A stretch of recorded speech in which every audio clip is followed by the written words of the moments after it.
Hello friends, मेरा नाम प्रदीप सिंह है। मेरी यूपीएससी सिविल सर्विसेज एग्जामिनेशन 2018 में 93rd रैंक आई है और इस वीडियो में मैं आपको बताऊंगा कि आप आईएएस की परीक्षा को कैसे हरा सकते हैं।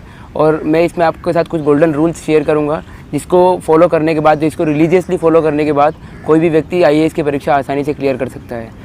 बुक लिस्ट सभी बताते हैं कि कौन सी बुक्स फॉलो करना चाहिए, क्या प्रॉपर स्ट्रेटेजी होनी चाहिए।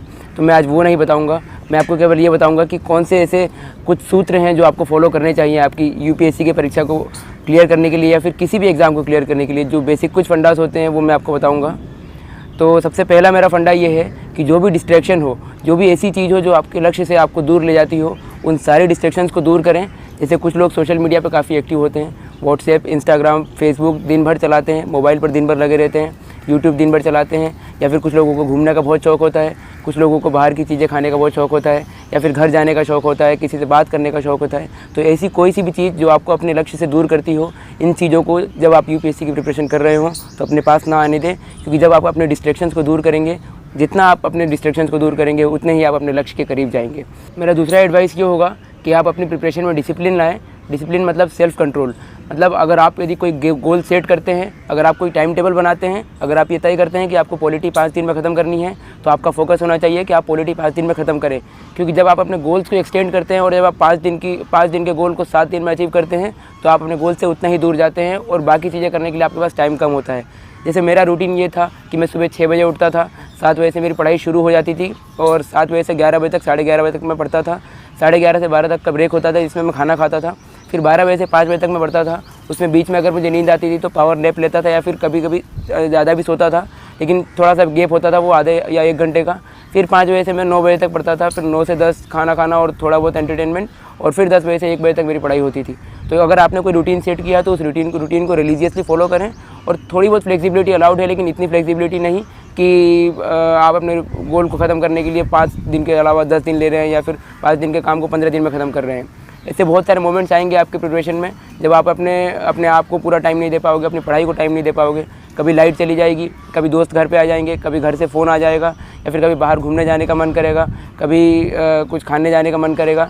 तो ऐसे बहुत सारे लो मोमेंट्स भी आएंगे जब आपको लगेगा कि ये एग्ज़ाम बहुत टफ़ है, मैं इस एग्ज़ाम को क्लियर नहीं कर सकता, ये बहुत, इसमें 5 से 10 लाख लोग एस्पायर कर रहे हैं एग्ज़ाम देने के लिए, तो इस पर मेरा क्या होगा। लेकिन जब ऐसे फीलिंग आए, जब ऐसी चीज़ें आपके मन में आए, तो सबसे पहले अपने आप से क्वेश्चन करो कि मैं ये एग्ज़ाम क्यों दे रहा हूँ। मोटिवेशन कहाँ से आता है। मुझसे बहुत लोग ये पूछते हैं कि आपका मोटिवेशन कहाँ से आता है, इतना 1 साल में एग्ज़ाम कैसे क्लियर हो गई। तो मैं बोलता हूँ कि मोटिवेशन आपके अंदर से आना चाहिए, और मोटिवेशन अंदर से तब आएगा जब यूपीएससी में अपीयर होने का फ़ैसला आपका खुद का होगा। आप जब भी कोई अपनी प्रिपरेशन के दौरान ऐसा फेज़ आए और जब भी आपको लगे कि नहीं मैं नहीं कर सकता, तो अपने आप से सवाल कीजिए कि आपने ये प्रिपरेशन शुरू क्यों की है। ये फ़ैसला आपका था या आप पे थोपा गया था। और मुझे लगता है कि ज़िंदगी हर व्यक्ति को कोई एक ना एक मौका ज़रूर देती है जिसमें वो अपने आप को साबित कर सके। तो यदि ये फ़ैसला आपके ऊपर थोपा गया था, तब भी आपके पास एक मौका है जिसमें आप अपने आप को साबित कर सकते हैं और समाज के ऐसे तबके में जाकर बैठ सकते हैं जहाँ से आप पूरे समाज को सेवा कर पाएंगे और समाज में एक अलग स्थान अपना बना पाएंगे।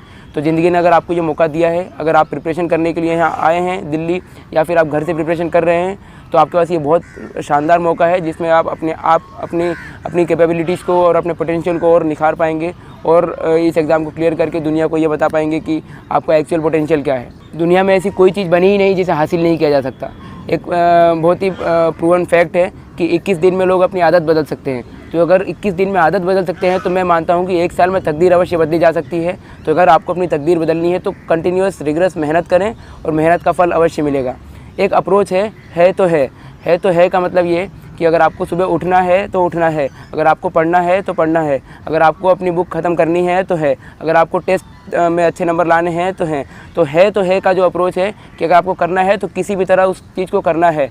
और ये अप्रोच अगर आप लाइफ में फॉलो करेंगे तो मुझे लगता है कि कोई भी एग्ज़ाम, यूपीएससी तो केवल एक एग्ज़ाम है, और ज़िंदगी की और भी जो परीक्षाएं होती हैं, जो रियल लाइफ की एग्ज़ाम्स होती हैं, उसको भी आप आसानी से क्लियर कर सकते हैं। अपनी प्रिपरेशन के दौरान स्टूडेंट्स एक गलती और ये करते हैं कि एक ही चीज़ को पढ़ने के लिए या एक ही चीज़ को करने के लिए वो कई सारे सोर्सेज़ का इस्तेमाल करते हैं। जैसे अगर पॉलिटी पढ़ना है तो वो पॉलिटी की 1 बुक की जगह 3 या 4 बुक्स पढ़ेंगे। अगर इकोनॉमी पढ़नी है तो 1 बुक की जगह 3 या 4 बुक्स पढ़ेंगे। अगर उनको टेस्ट सीरीज़ देना है तो 1 कोचिंग की जगह 3 या 4 कोचिंग्स के टेस्ट देंगे। तो इससे मुझे लगता है कि ये अटर टाइम ऑफ वेस्ट है। तो अगर आपको अपना टाइम सेव करना है तो it's better that read 1 book multiple times rather than reading 10 books 1 time. तो इसका मतलब यही है कि अपना टाइम सेव करें और जितना एफिशिएंटली आप अपनी बुक को रिवाइज़ कर सकते हैं और जितनी कम बुक सोर्सेज़ के साथ, जितने कम कंटेंट के साथ आप बेटर यूटिलाइजेशन कर सकते हैं तो वो करने की कोशिश करें। अगर आप एक ही बुक से आपके अंदर ये कॉन्फिडेंस आता है कि हाँ ये टॉपिक मैंने अच्छे से कवर कर लिया है और इस टॉपिक पे मैं कुछ भी लिख सकता हूँ या इस टॉपिक का कोई भी क्वेश्चन मैं आंसर कर सकता हूँ, तो दूसरी कोई बुक पढ़ने की आवश्यकता नहीं है। और यूपीएससी की डिमांड ये नहीं है कि आप बहुत सारा आपके पास कंटेंट हो, बहुत सारा नॉलेज हो, क्योंकि वो ऑलरेडी बहुत सारे लोगों के पास है। लेकिन मैंने अधिकतर ये देखा है कि जिन लोगों के पास बहुत सारा नॉलेज होता है वो इस एग्ज़ाम को क्लियर नहीं कर पाते हैं, क्योंकि लेस इज़ मोर हियर। जितना कम आपके पास नॉलेज है उतना ज़्यादा आपके लिए बेनिफिशियल है। नॉलेज सारी सब्जेक्ट्स का होना चाहिए, उसके लिए आप सिलेबस और प्रीवियस ईयर पेपर्स देखें और जितना भी जैसे भी क्वेश्चंस पूछे गए हैं, जिस टॉपिक से जैसे क्वेश्चंस पूछे गए हैं वैसा एनालाइज करें आप और अपने प्रिपरेशन में ये चीज़ लाने की कोशिश करें कि कम से कम सोर्सेज पर रिलाई करें और उन सोर्सेज का बार बार रिवीजन करें, ताकि जो भी सोर्सेज आप पढ़े हैं उसका वो पूरी आपको कंठस्थ हो और आपको एकदम मगअप होना चाहिए वो सारी चीज़ें। और अगर आप पेपर भी पढ़ रहे हैं तो कम से कम पेपर्स पढ़ने की कोशिश करें और ज़्यादा से ज़्यादा अपने माइंड को डेवलप करने की कोशिश करें, क्योंकि कंटेंट आपके पास जितना है उतने में ही आपको डिलीवर करना है। और जब आप एग्ज़ाम लिख रहे होंगे, प्रीलिम्स तो ऑब्जेक्टिव होता है लेकिन मेंस सब्जेक्टिव होता है, तो जब भी आप लिख रहे होंगे पेपर तो आपके पास अगर आपने बहुत सारी सोर्सेज से पढ़ाई की है तो एट दैट टाइम आपको इतनी सारे सोर्सेज से अगर पढ़ा है तो दिमाग में बहुत कम चीज़ें आती हैं और लिखने में भी बहुत सारा कन्फ्यूजन होगा। और अगर एक ही सोर्स से बार बार पढ़ा है तो लिखने में बहुत आसानी होगी और आसानी से आप कोई भी क्वेश्चन का आंसर लिख पाएंगे। तो मेरा एडवाइस होगा कि कम सोर्सेज पर रिलाई करें और उन सोर्सेज का बार बार रिवीजन करें। एक सबसे बड़ी चीज़ होती है जब भी आप किसी चीज़ की प्रिपरेशन कर रहे हो या किसी चीज़ की तैयारी कर रहे हो, तो सबसे बड़ी चीज़ होती है कि कॉन्फिडेंस। आपके अंदर ये कॉन्फिडेंस होना चाहिए कि हाँ मैं ये चीज़ कर सकता हूँ। और कॉन्फिडेंस तभी आएगा जब आप पूरी तरह से उस चीज़ के लिए तैयार हैं। यदि आप यूपीएससी प्रीलिम्स का एग्ज़ाम देने जा रहे हो या मेंस का एग्ज़ाम देने जा रहे हो तो आपके अंदर ये कॉन्फिडेंस आना चाहिए कि हाँ मैंने तैयारी पूरी की हुई है। तो इसका सबसे बड़ा तरीका ये है कि आप अपने माइंड को फूल करें, आप अपने माइंड को बेवकूफ़ बनाएं कि हाँ मैंने तैयारी की हुई है। हो सकता है कि आपने इकोनॉमी थोड़ा आपका वीक रह गया हो सकता है आपका हिस्ट्री थोड़ा वीक रह गया हो, लेकिन अपने माइंड को ऐसे ट्रेन करें कि नहीं मैंने हिस्ट्री पूरा पढ़ा हुआ है और मैंने जितना पढ़ा है उतने में से मैं सारे क्वेश्चंस का आंसर कर पाऊँगा। तो अपने माइंड में ऐसा कॉन्फिडेंस डेवलप करें कि नहीं कैसा भी क्वेश्चन आएगा I will be able to handle that question.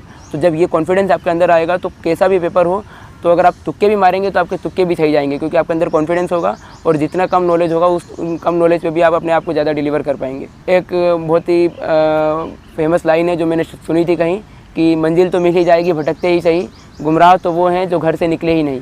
तो अगर आप घर से निकल गए हैं तो मंजिल ज़रूर मिलेगी आपको।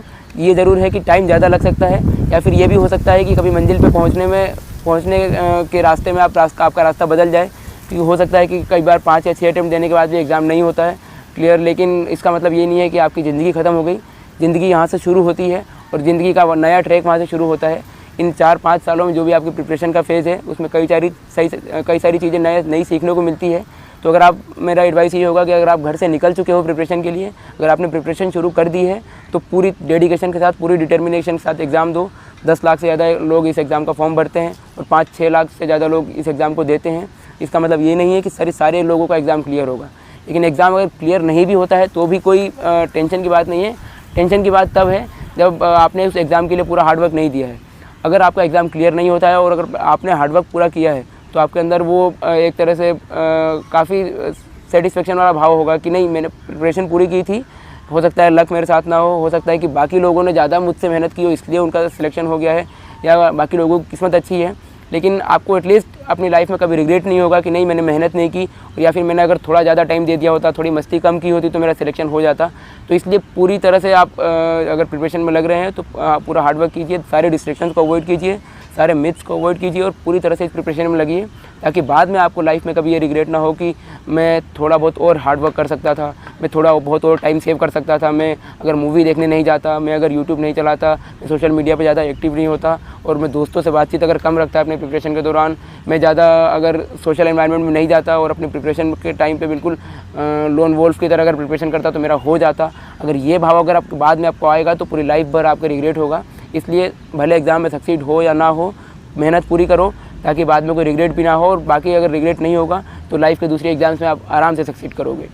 एक और बात यह है कि इस एग्ज़ाम में काफ़ी सारे मिथ्स बने हुए हैं कि कोचिंग करना कंपलसरी है, एक अच्छे बैकग्राउंड से होना ज़रूरी है, IIT या IIM से होना ज़रूरी है और मेट्रोपॉलिटन सिटी से होना ज़रूरी है, दिल्ली में प्रिपरेशन करना ज़रूरी है और बिना कोचिंग के, टेस्ट सीरीज़ के, बिना कोचिंग के, गाइडेंस के हो ही नहीं सकता एग्ज़ाम। आप टियर 2 या टियर 3 सिटी से आते हैं तो आपका सिलेक्शन नहीं हो सकता। 10th-12th में अच्छे परसेंटेज होने चाहिए, ग्रेजुएशन में अच्छे परसेंटेज होने चाहिए।